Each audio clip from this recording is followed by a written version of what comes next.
Hi there, everyone. This is Leah from the Race Center and Tyler from the Rec Department. And guess what time of the year it is? Hawaiian shirt. It's happening. Look, I'm not freezing.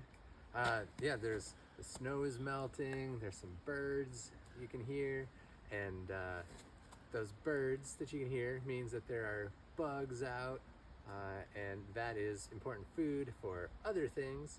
And something else that you can hear this time of year, for some people it may sound like, you know, riding your big wheel around, or it may sound like SpaghettiOs or other things from when you were a younger person, and that is the sound of the spring peeper.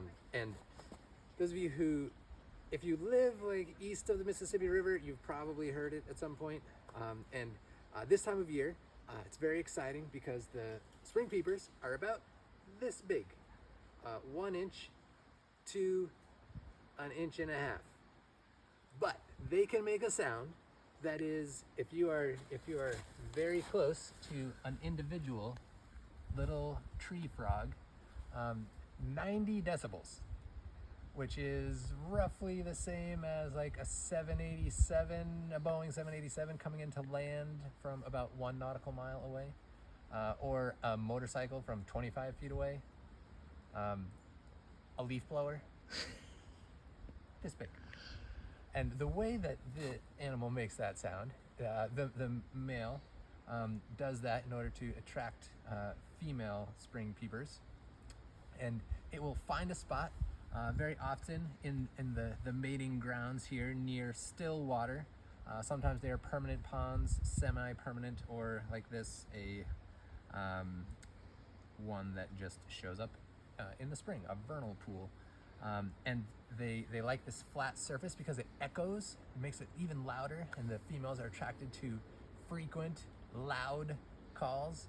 And so the tree frog will kind of flex its obliques and all these muscles around its core, but it will keep its nose and its mouth closed, and then its vocal sac will inflate, and the sound will go across its vocal area and will create that 90 decibel sound that then gets reflected. And so then it's like ventriloquy because it's bouncing. It's hard to tell where it's coming from exactly, but the females can find them.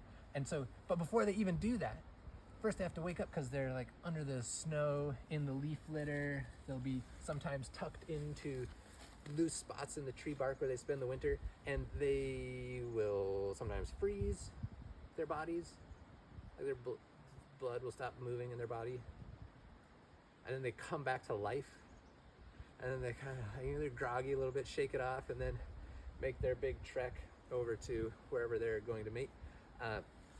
And then